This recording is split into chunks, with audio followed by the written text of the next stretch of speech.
So, what's up everyone? Frank Valkyrie here for another day, for another reaction. But before we do reactions today, I wanted to join in the discussion and talk a little bit about the rewind that just landed yesterday.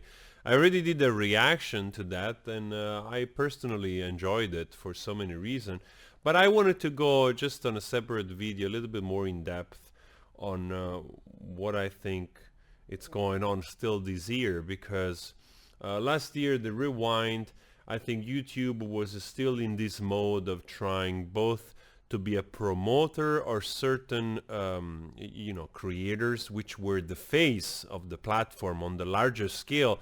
So the objective is probably was the one of using those faces, those famous YouTuber, to be the flag bearer, of the platform. But they did it in a way that didn't please a lot of people, and in fact 60 million disliked got that video. Why do I talk like Yoda? Anyway, so, and because the reason is probably because people felt disenfranchised, not included, smaller YouTubers, all the other niches which they have a reality which is gigantic, and also the reality of different nations, both nationally and even locally, like creators from everywhere nowadays exist on this platform, which they're doing pretty well at a range that 4, 5, 6, 7 years ago was considered huge, like even creators like myself, which now the channel is growing and we are pushing towards 100,000 hopefully. Several years ago that was like gigantic for a YouTuber. Now it's more or less the norm. You have to hit like 1 million to start to get into the club, of the really bigger YouTuber. And it makes sense also because the platform has such a gigantic reach. Every year more creators joining online, more and more and more, so that makes sense.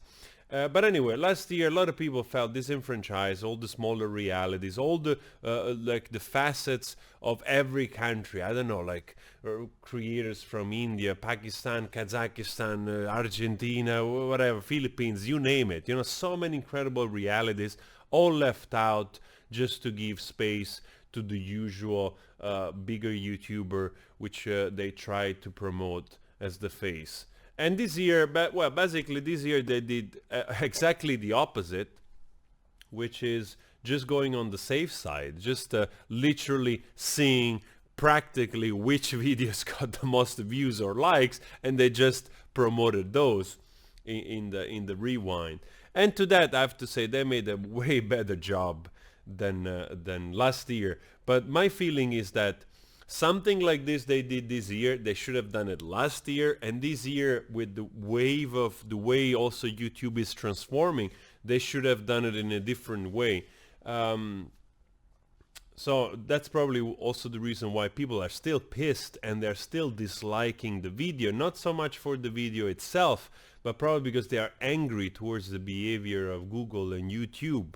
Which is a clear signal, in my opinion, that there are still a lot of things broken with the platform, and therefore people feel frustrated about it. But that's already a step forward. At least they're trying to please the creators, which is the lifeblood of this platform, and the viewers. I mean, people always forget that the moment us human beings we start to lack the interest in checking the platform for whatever reason, there is just no life support anymore. I mean, can you imagine if there is a drop like of 50% of views because for whatever reason people start to merge or move towards other platform emerging?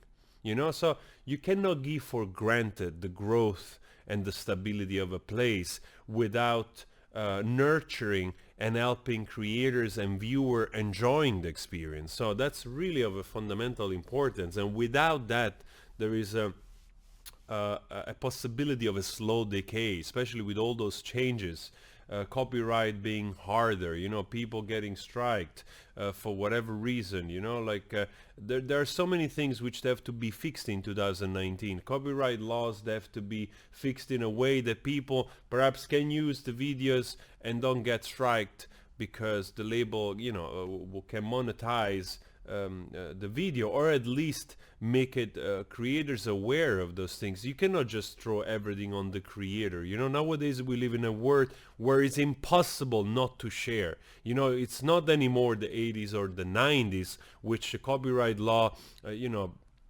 worked perfectly well because people didn't have a way of sharing on a larger scale, CDs or video cassettes and all that kind of stuff, VHS. Today, people, even for the fun, like there is a gigantic community of commentators here from whatever reason, from memes to music like I do, to do it yourself, whatever. There is that type of thing. People watch it, people look for it.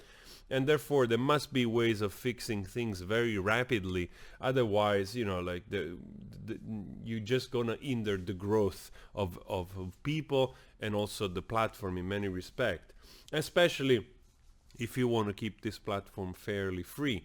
Otherwise, you're just slowly moving towards another organized, sort of like censored, closed loop TV station, like the way TV has always been, and just basically allowing the bigger, more established creators to dictate the pace of the content, instead of leaving a certain type of freedom that allows for an artistic expression which can push the boundaries further instead of stagnating in the past. I give you a clear example, like in movies, like producers and movies. Why, for instance, the last Star Wars was half a disaster? Not because it was an extremely bad movie. Like The Last Jedi, for instance, was a very enjoyable movie in some respects. But when you try too much to go after every age, basically from 5 to 65, whatever, and you just try to implement all of those things to be sellable, and to conform to stereotype as standard that you expect to work in order to get the most revenues possible out of the movie, when that is the main objective, you hinder the possibility and ability of the creators, the director and the actors and the people, perhaps to do something new. And what you're left with is just another rehashed version of something that it's been tested to work, and you hope that by doing the same thing it's going to work again and make money, and that's all they care. But this, it's never going to be useful to evolve creatively, and to let expressive people just finding new ways, and so therefore there is the risk more and more of being YouTube sanitized in a way where every little thing, or even like detected intentions of being a little bit controversial, they're going to be undermined. And that's not positive at all. That's not positive.